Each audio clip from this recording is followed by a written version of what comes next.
My sister-in-law wants me to cover my tattoos for her wedding because it's unholy.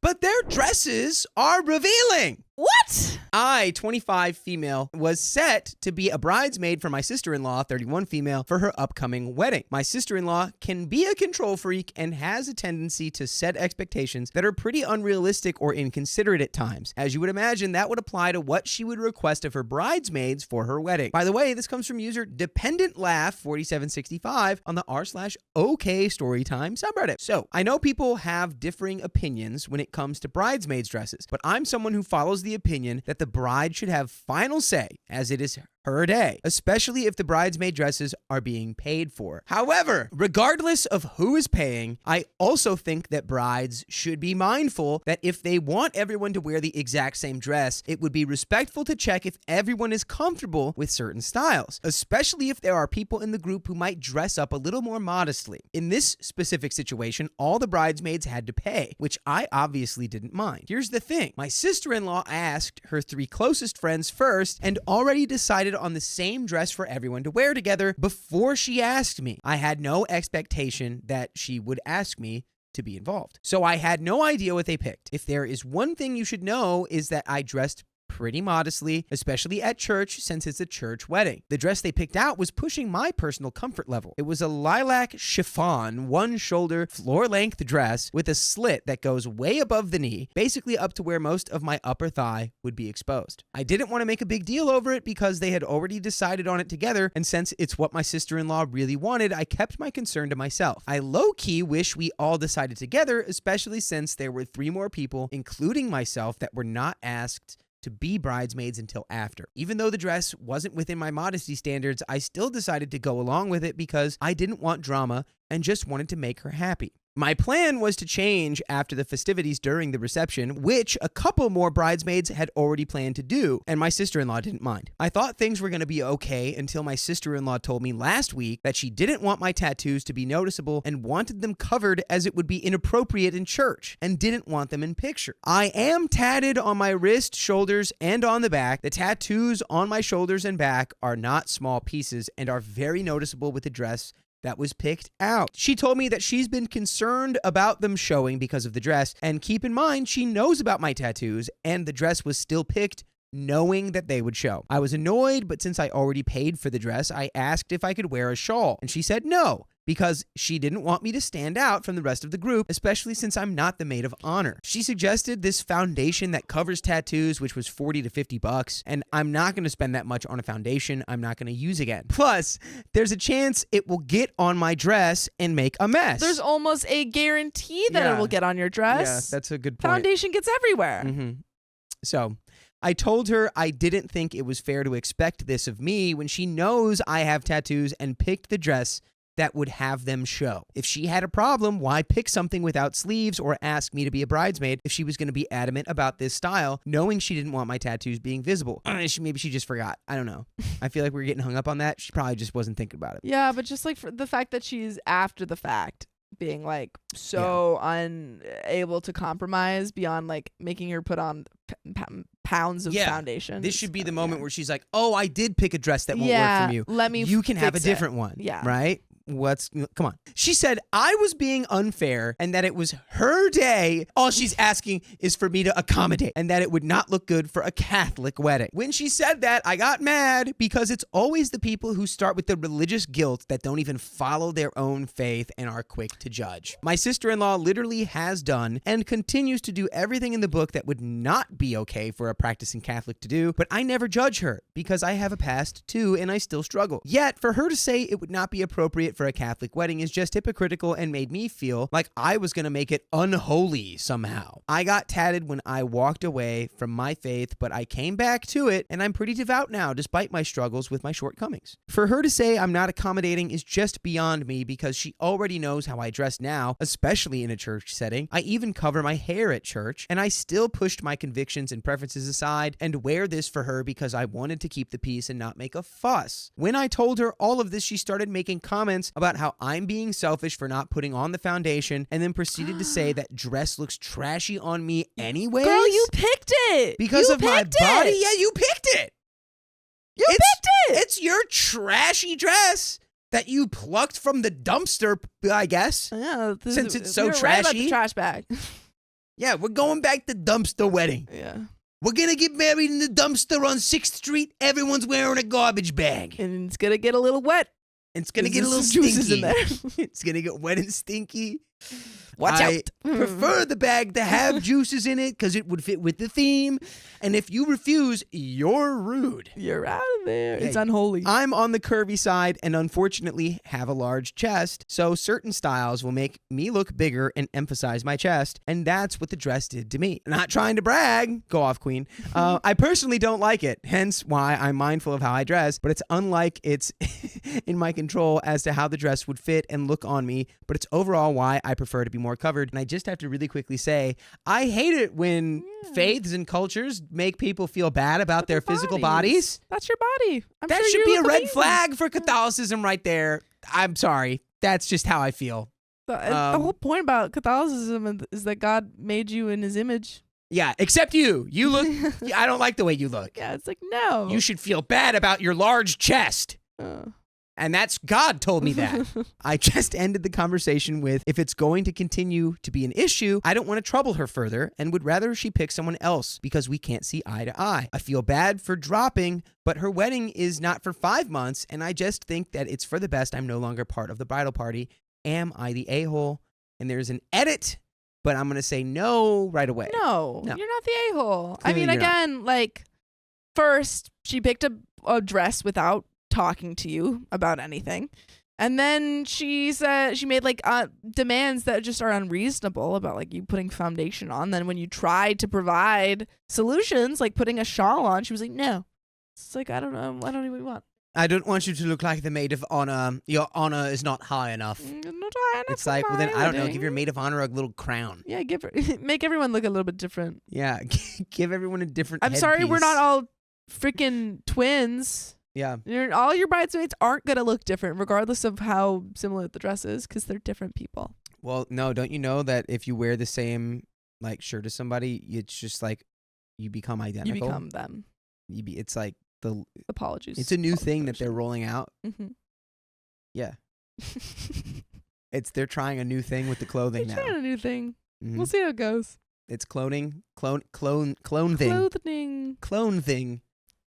Get your clothing. All right, I'm moving on from that. Okay, here's the edit. Hey, everybody, OP here. Just to clarify something in response to some of the comments that wasn't mentioned in this post earlier, this sister-in-law is my husband's sister. None of my brothers are married. Trust me, I would have responded to her a little differently if that were the case, but since she is my husband's blood, it's his job to put her in check because that's his sister, which he did already. I can totally make another post to share what happened in that conversation between the two of them, but I don't know if I want to do that because it's a lot to unpack. Thank you for the comments. It's definitely made me feel better about my decision instead of feeling bad, and we definitely have an update. I was debating whether or not to post this, but since a decent amount of you asked and wanted to know, I decided that I might as well spill the tea. Spill that tea. For all of you equally chismoso people like it's like myself. Because chisme is gossip. So like probably gossipy people. So chismoso.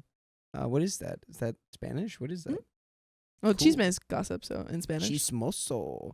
For those of you that are new, click the link to read my initial post. Anyways, before I dive into my husband confronting her, I should provide some background on my overall experience with my relationship with my sister-in-law. In the beginning of my initial post, I talked about how she had the tendency to be controlling and set very unrealistic expectations that can influence the way she treats other people. Let me make one thing clear. She and I were very close at one point, or so I thought, and I treated her like my own older sister, that she has even seen me at some of my worst moments since I've been with her brother, but even then, I knew about her toxic behaviors, but part of me always prayed she'd grow and do better with time. Almost 7 years later, and she clearly proves me wrong every time. I've noticed how she does pride herself as being the favorite child between her, my husband, and their brother. I didn't grow up with my half-siblings and grew up very much an only child, so I never really understood the dynamics between siblings and the competitiveness between them for parental approval and praise. To be honest,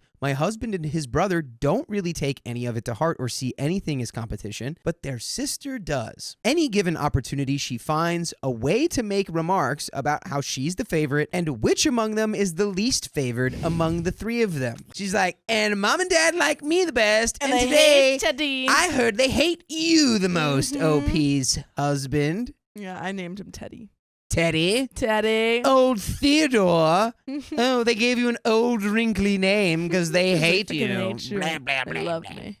So I initially saw this behavior as joking and typical sibling banter, but as time went on, it would irritate me. It especially doesn't help when I notice that my in-laws don't even realize they play favorites or enable her BS. For example, if my sister-in-law makes an out-of-pocket remark or comment at family gatherings, you know, comments that earn you a smack if you had the nerve to say it to the wrong person, and they never say anything to her. But heaven forbid my husband or his brother make a joke about something, then they'll get worked up. It's clear because they're not treated equally, she really does think she can act however she wants. Not going to get into details, but she has done things in the past that only prove that as long as things are going in her favor in regards to her parents' approval, they are very religious people, for context, she has no problem outing or screwing over her brothers.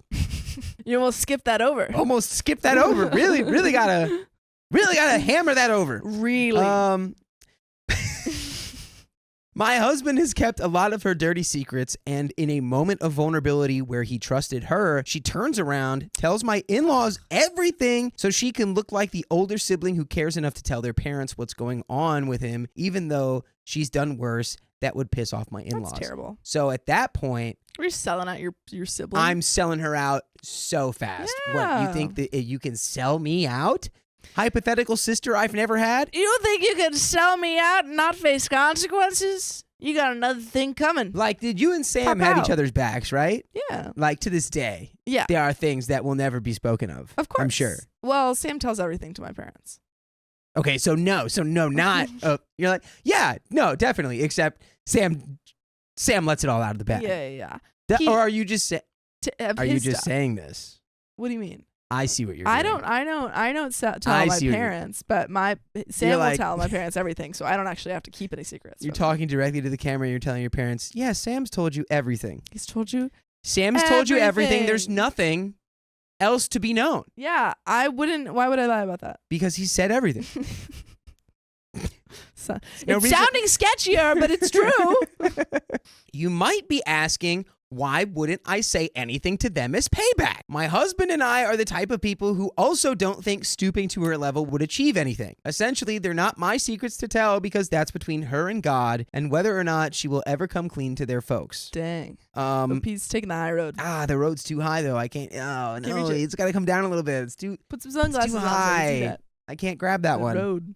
Overall, that alone really changed my husband's view of his sister because it showed how selfish she is. And of course he felt betrayed, even though this specific occurrence happened almost 6 years ago. He forgave, but never forgot. Since then, and just over the time that I've been with my husband, everything she says and does just doesn't go unnoticed. I know some of you guys may ask why let it drag, and well, if she is ever confronted for something she did wrong, she always finds ways to make herself the victim and gets the whole family involved. So you'd be talking to a wall of nonsense and excuses. We just learned to just set boundaries, especially when it comes to family functions at this point. I guess my sister-in-law sees through her BS but doesn't exhaust himself to confront her because my mother-in-law is overprotective of her even when she knows her daughter can act very inappropriately. Just letting her get away with everything. I want the context for this inappropriate behavior too. Yeah, what because I is know it? it's like they're like really religious, and it's just like the Yeah, they're joke like- to me is it's like Yeah. She goes she's to the- drinking like 2 Dr. Peppers clubbing after in Ibiza. 9:30. She was watching an R-rated movie. I'll always remember when there was like sometimes the Catholic Church will send out like mass blurbs about like movies that are coming out where it's like you can't watch this that. movie. Yeah, this is against And God. I remember when I was a kid, one of my best friends couldn't watch The Golden Compass because Oh yeah, because it's anti-church. yeah, well no, and it's anti-church and like the spirits, like animals could like talk because they had like souls and stuff. Yeah, it's like and so they were like, you super- can't watch that, and it was like Yeah. that the Catholic Church is telling you can't watch the movie That's about the funny. bad Catholic Church. Yeah, it's so like funny. The whole thing is about how bad the Catholic, Yeah. well, the church is. In So that. it's like I found out she was watching The Golden Compass. From what I see, mother-in-law gets like that because sister-in-law has ran away and temporarily cut ties with them when things didn't go her way. And I get it. She wouldn't want to have a strained relationship with her daughter, but still. So set boundaries. You don't have to like be like, I'm gonna cast you out of my house. You can just be like, hey girl, let's put some brakes on. Yeah. Let's just build a little. Let's lead with kindness. Build a little boundary wall here that we can respect. Yeah. There you go. So imagine how angry my husband is because he's already been holding it in with his frustrations with his sister and knowing how passive his parents have become when it comes to her. Well, when he confronted her via FaceTime, he obviously came to my defense and told her that she's being unreasonable and unfair. And, well, cussed her out because she kept making all kinds of excuses and he basically handed her booty back to her. He didn't just leave it at regarding the wedding. He called her out on everything and something she also said about me to other family that we were not made aware of until a few hours before he called her. Turns out she was going around talking about the whole dress and tattoo situation and me dropping from the bridal party to some family members, one of which recorded what she was saying and sent it to my husband. Oh my God. Ooh, there's a lot They're of on your side. Informants and like spies. This is like an intriguing story. This is the golden compass. Yeah, it really is. Someone's got like a monkey who's like trying to that's the bad one, like right? the monkey's the bad monkey's bad. Yeah. He's gonna find out all your secrets and report back. That's so cool. I wish we could all have little demons that were emblematic of our souls and personalities. Yeah. I wonder what mine would be. Would be like a little weasel. It would be a weasel. Like a little ferret. I don't know why I was gonna say ferret, but mine was I was gonna say ferret. Just a noodle. Yeah. Something creature. Noodly. There's something noodly about you. Noodly about you. I can't put my finger on it. So someone had recorded what she was saying, and then she went off on a tangent talking about how his brother can do so much better than me and how she feels so sorry for her baby brother because I'm so lazy and won't help him financially. Basically referring to how my husband is supporting us while I'm in school full time. Keep in mind, I'm in medical school. She's about to support them big time when she gets through it. Can you imagine being like, yeah, and you're so lazy. It sucks. He deserves someone better than a doctor. He deserves. I can't believe it. He deserves someone who's already a doctor. You can't go through the process of becoming a doctor. I just feel like she's lazy. Yeah, she's talking about. Shouldn't she already be a doctor? That's ridiculous. It's like took her if you were 8 gonna be years a doctor, to be a doctor. Took me one. It took me 1 year to give up. That's all you have to do. Through Purdue, I became a doctor in 1 year. Yeah, do you need one of those? You need another. Now you need a Purdue I went sweater. to Oxford. Wait, I have my Harvard Medical School. Yeah, go get the Harvard quick. Gotta go. Wardrobe change. So I'm going to medical school and working part-time. Working part-time is not even an option for most med students. My husband went off on her about that and why our marriage and decisions in it bother her. Why does she need to bring that up? My husband's traditional and believes that he, as a man, should provide regardless of whether or not I choose to work. He decided he wanted to support us so I can follow my dream to pursue medicine. And that bothers her enough to downplay me as a lazy freeloader when my career will eventually provide with more stability for us down the line. Regardless of how anyone looks at this, I don't know what her issues are, but targeting me just doesn't make any sense. After 30 minutes of yelling and hearing her fake cry, her I'm sorry buts, my husband told her since her wedding day is a family event, he'll still participate, but out of obligation, and I will be a guest, but to consider that to be the last time he will ever be involved in something that involves her. Whoa. Ooh. We're only planning to stay for the wedding mass and we'll leave right after dinner. Free food. I don't care. That's all. I know at this point why still attend, but my husband is also good friends with her fiance and is a groomsman, and it wouldn't feel right to drop on him just because my sister-in-law is crazy. However, my husband gave her an ultimatum that if he finds out she pulls similar crap again between now and the wedding, then we won't go all together. And by the way, you can listen to full episodes with stories just like these, and they're all together on platforms like Spotify, Apple Podcasts, or whatever your favorite podcast app is. All you got to do is search OK Storytime, and there they are. Search it up. Do it. So we do have a little bit of a finishing, a little close off here, a little bit. Gem's a good guess there because it seems like she has been kind of this like favorite daughter, golden child for a while, and now this new daughter-in-law is kind of I don't know. potentially I coming think in. the vibe might not be golden child. I think it's more like, because OP talked about how the sister had like problems growing up and how they both, she like that OP left the Catholic like faith and like came back and like is, now more devoted than ever. And that like the sister-in-law will like talk down on her because it's like, oh yeah, she's got tattoos and she did this. Yeah. But it's like she knows the sister-in-law did worse stuff than that. Yeah, so it's jealousy, but not necessarily. I think the parents have also learned that like, because randomly she said it's like she ran away at one point and like wouldn't come back. So I think the parents have learned to just like, well, we just have to not press her. We need to placate her at all times or she'll run away. Yeah. So it's more like the bad apple, like sort of manipulating the system here. But I think there's still elements of gold childness if you let your child just kind of get away with bad behavior because you don't want them. I guess, she's getting the golden child treatment. Yes. But she ain't golden. Yeah, no, sir. No, she's sir. not. They really, She very may glitter, rarely are. but that ain't gold. No, That's fool's no. gold. That is. That's a big clump of pyrite right there. They should moving forward. Yes. And speaking of moving forward, let's move forward to the end of the story. Woo. Going forward, would you look at that? After said wedding, or if she decides to open her mouth again, my husband decided we won't contact them or see them again, which makes it easy since they will be moving to a different state. I am counting down the days. LOL. If there's something I want to make clear here at the end of my post, it's that I don't wish her anything bad, nor do I hate her. I do forgive her. However, for my mental and emotional health, I just won't maintain a relationship with her of any kind going forward. I do genuinely pray she finds growth and learns from all of this and makes better choices if she has kids one day. I also hope she questions if this toxicity was worth losing a relationship with her brother. And that is the end of that story.